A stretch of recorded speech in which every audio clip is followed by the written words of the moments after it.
Magandang araw, mabuhay! Our topic is all about the global demography, and later on we will be discuss what is the demography all about. So our topic is about demography.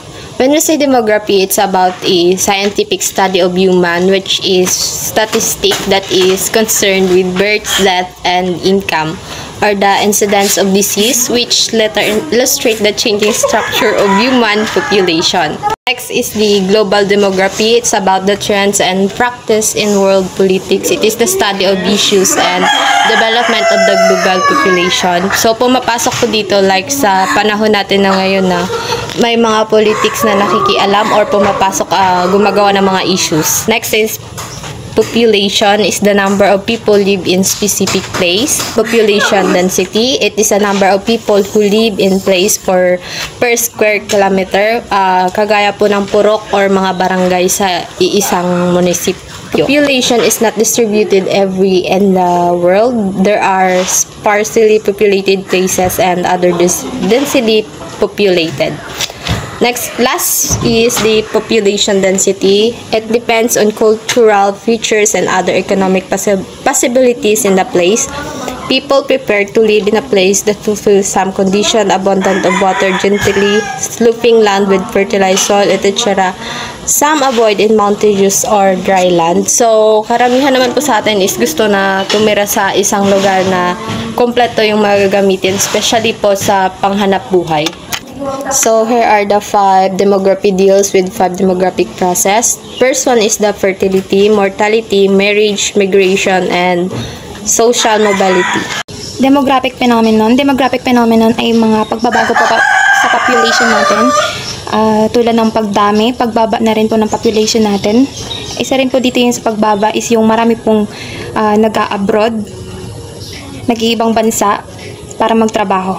Definition of keywords. Isa po dito yung size. Size of population, ito po yung kabuuan ng bilang po ng tao sa isang lugar.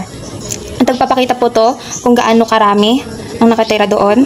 Nakakatulong rin po ito para malaman kung masikip po, maluwag o mabilis na lumalaki ang komunidad natin. Distribution. Yung distribution population po natin means kung paano nakaspread out ang mga tao sa isang lugar. Ibig sabihin, saan mas marami nakatira at saan mas konti. Example po sa Manila, sobrang dami pong tao. Kung titignan mo, siksika na po sila doon. Tapos kung pupunta ka po dito, katulad po dito sa province, is maluwag pa po. Kasi hindi naman po ganun karaming tao sa mga province. Structure. Population structure means kung paano nahati ang population ayon sa age, sex, at iba pa pong characteristics para makita kung ilan ang bata, adults, at matatanda, at ilan ang lalaki, babae sa lugar natin. Change population means pagbabago sa dami ng tao. Nangyayari ito dahil sa births, deaths, at migration. Kaya pwedeng tumaas o bumaba ang population natin. Additional characteristics po, intensity, race, mother tongue. Yung intensity po, group ng tao na may same culture, traditions, at beliefs. Yung example niya po dito yung mga Filipino, Ilocano, Cebuano. Sa race naman po, group ng tao based sa physical, features tulad ng skin color, hair, at saka eyes. Yung example niya po dito is yung Asian, Caucasian, at African. Then sa mother tongue naman po, unang wika na natutunan sa bahay. Tulad po ng Tagalog, Ilocano, tapos Bisaya po. Social characteristics, tungkol po ito sa civil status, yung pinag-aralan, at literacy. Example po dito yung married, single, nakapagtapos ng high school or college. Economic characteristics, tungkol naman po ito sa trabaho at kita po ng tao. Example po nito yung mga employed, self-employed, construction worker, office worker, low income or high income. Sources of data po, yung census, official na bilang ng survey ng lahat ng tao sa isa pong lugar para malaman ang population at basic na information tulad ng edad, kasarian, trabaho at yung mga wika po ng tao. And national survey naman po, ito po yung nagbabahay-bahay po sila para po makakuha po sila ng information sa mga tao. Registration of vital events, records po to ng birth, death at marriage. Demographic studies, ito po yung pag-aaral po sa population natin. And next one is we have the 5-stage demographic cycle. Number 1 is the high stationary stage or what we call the first stage. So dito kung papansin nyo, we have the high birth rate, the high death rate. So sa high birth rate, so tumataas yung rate dito kasi maraming children yung pinapanganak. So dahil yung mga family na kailangan nilang trabaho, so especially sa mga rural area, and yung mga kulang sila sa mga contraceptive, kaya dumadami yung kanilang anak.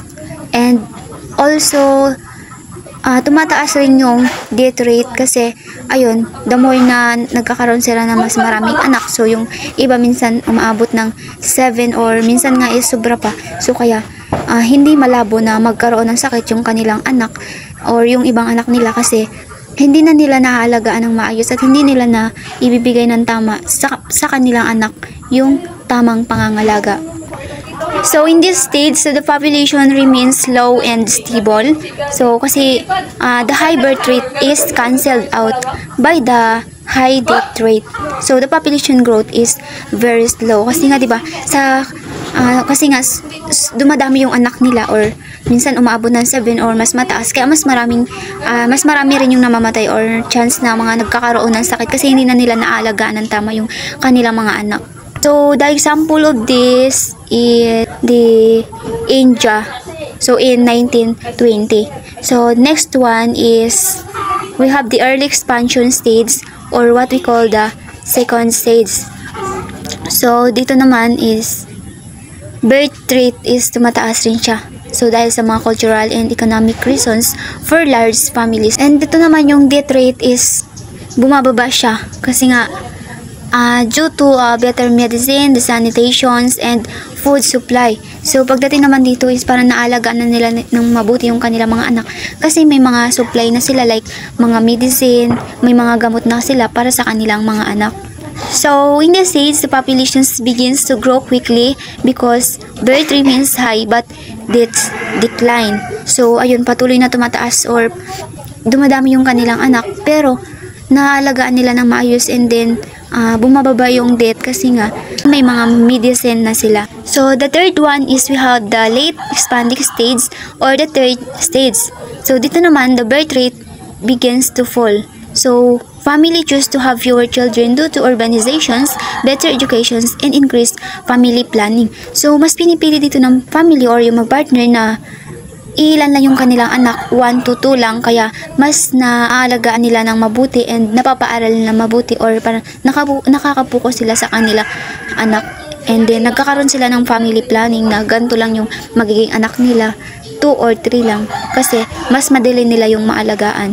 And then the death rate is continuous to decrease. So syempre kapag ilan lang yung anak nila, mas bababa rin yung chance na yung mga namamatay, parang kunti lang din yung mga namamatay kasi the medical care and living standard improve. So nabibili nila yung mga lahat ng pangangailangan ng anak nila, and may mga medicine na rin. Kaya yung mga anak nila is palaging healthy, kaya bumababa yung chance ng mga namamatay or konti lang yung namamatay in this stage. So the population grows very rapidly. So the gap between the birth rate and death rate is still wide, causing a population boom. Fourth one is low stationary stage, the fourth stage. So dito naman is the birth rates becomes low. So family are smaller due to modern lifestyle, access to family planning, higher educations, and career priorities. So pagdating naman dito napakababa na talaga siya kasi so minsan yung mga family nag-aanak na lang sila ng mga isa or dalawa kasi mas inuuna nila yung trabaho, para mas priority na nila yung kanilang trabaho, and then kaya minsan yung mga anak nila isa or dalawa na lang kasi mas nakapuko sila sa kanilang trabaho. So in the death rate is also bumababa rin, low death rate. So kasi nagkakaroon na ng mga advanced healthcare and technology keep death rates low.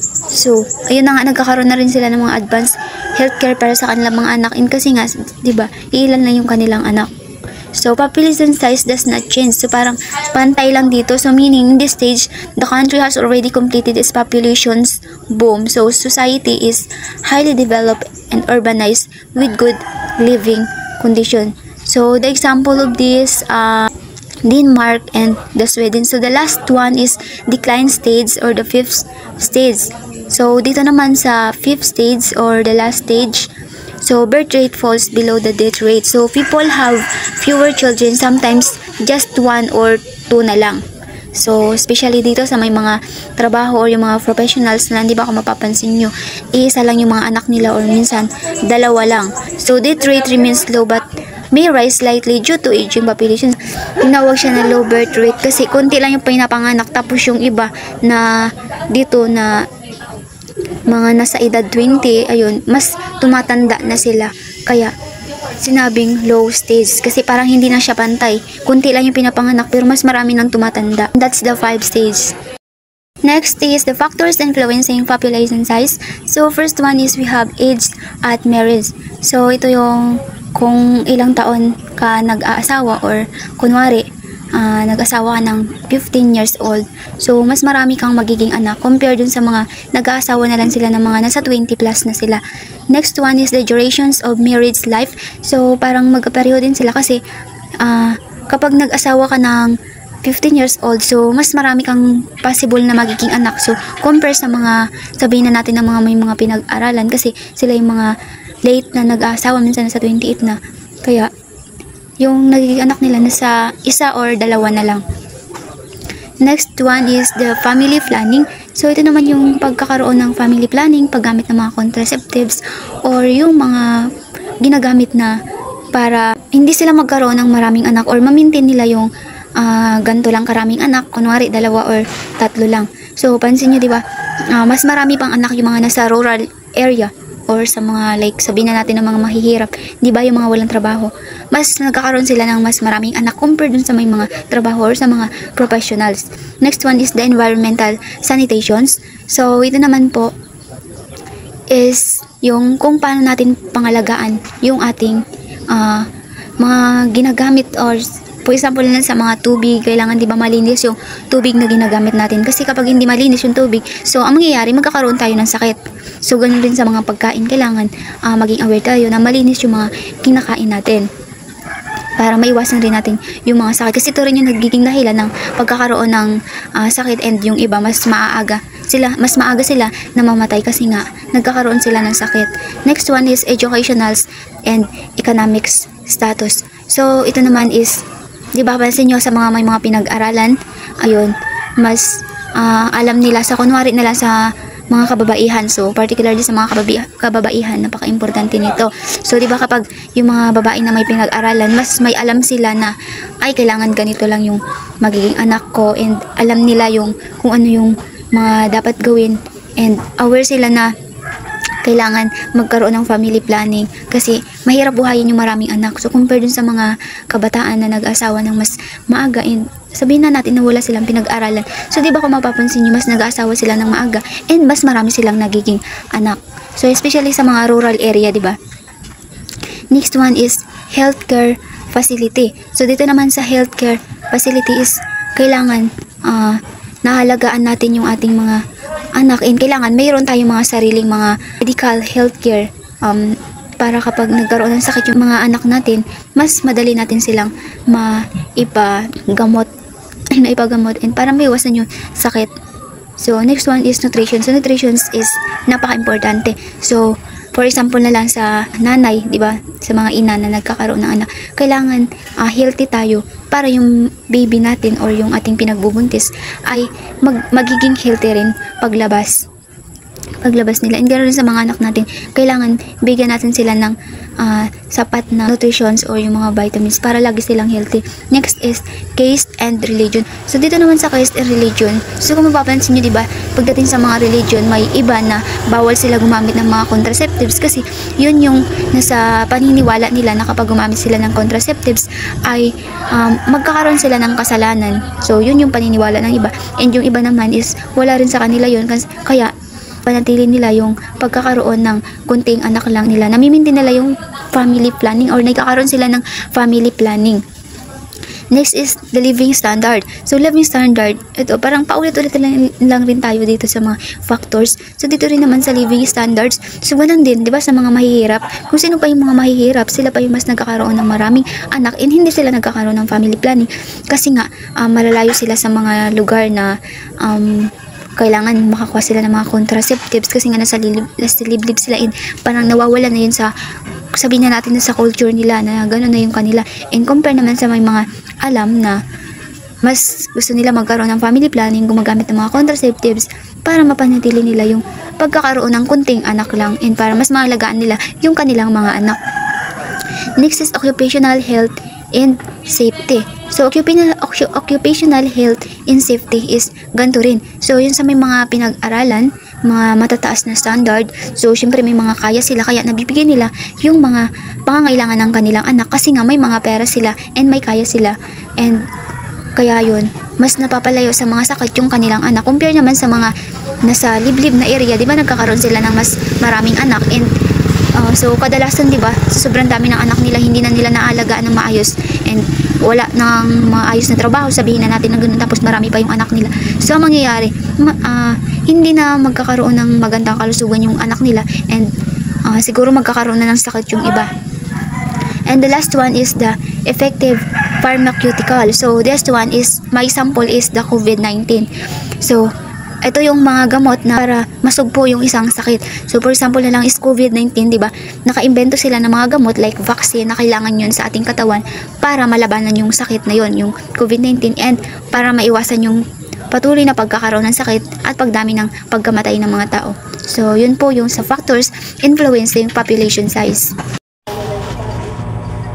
Demographic policies, ito yung mga hakbang ng gobyerno para kontrolin o impluwensahan ang paglaki ng populasyon. Pro-natalist policy, ito yung ipapatupad sa mga bansang mababa ang fertility rate at kaunti ang pinapanganak. Layunin nitong hikayatin ang mas maraming panganganak. Anti-natalist policy, ginagamit sa mga bansang may sobrang dami ng tao. Layunin nitong pabagalin ang paglaki ng populasyon. Ang mortality rate, bilang ng mga namamatay sa lugar kada taon. Kapag mababa ang mortality rate, ibig sabihin maayos ang healthcare at malinis ang kapaligiran at may magandang serbisyong medikal. Life expectancy, bilang ng mga taon na inaasahang mabubuhay ang isang tao, mas mataas sa mga mayayamang bansa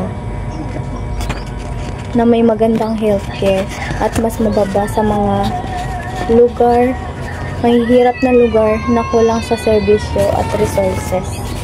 Mortality rate is number of deaths in a place during a year. This can be reduced with improvements in medicine and hygiene. The lower the death rate in a country, the better its healthcare system is. So, yung mortality rate ito yung bilang ng mga namatay sa isang lugar. So, kapag ang mataas yung mortality rate ng isang lugar, ibig sabihin nun is kulang sila sa medicine, then sa kalinisan nila sa lugar nila, and then wala silang maayos na hospital. And then kapag mababa naman yung mortality rate ng isang lugar, kapaligtaran naman yun is maganda yung hospital, may mas maganda silang mga hospital, and kumpleto sila sa mga medicine, and malinis na kapaligiran and sa healthcare nila. So sa life expectancy naman, number of years a person is expected to live in a specific place, it is higher in the richest countries and lower in the poorer cities. So yung life expectancy naman, ito yung inaasang haba ng buhay ng isang tao sa isang lugar. So, kapag sa mga mayamang bansa, kapag mataas daw yung life expectancy nila, so, dahil yun sa maganda yung mga pagkain nila, meron silang kalinisan and sa medical services. And kapag mababa naman yung life expectancy ng isang lugar sa mga mahirap na bansa, so, kulang yan sila sa servisyong pang kalusugan nila, mababa yung kalidad ng pamumuhay nila. 3 types of population pyramid. First one is expanding pyramid. Expanding pyramid with those high birth rate and a lot of young people. Now top low life expectancies. Very few old people. Typical of the least economically developed countries. So with this, expanding pyramid, malapad or malawak ang base. So, ibig sabihin mataas ang birth rate at marami ang mga kabataan. At makita rin na maliit ang top. Ibig sabihin, maikli ang life expectancy at kakaunti ang matatanda. So, karaniwan ito sa mga least developed countries o pinakamahirap na bansa. Second is stationary pyramid. Stationary pyramid, narrower base, birth rate is decreasing, and wider top, life expectancy is increasing. Most of the population are adults, typical of developing countries. So, ang stationary pyramid medyo makitid ng base dahil bumababa ang birth rate at lumawalawak ang top dahil tumataas ang life expectancy. So, ibig sabihin, marami ng adult at mas nabawasan ng mga bata. And karaniwan ito sa mga developing countries. So, the last is contracting pyramid. Contracting pyramid, narrow base, very low birth rate, few young people, wide top, very high life expectancy.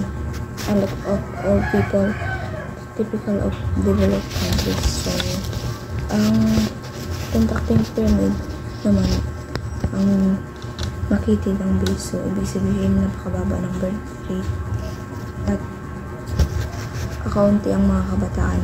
And then, malapad ang top dahil mas maraming matulagda at napakataas ng life expectancy. Makikita ito sa developed countries or tulad ng mga mayayamang mga bansa.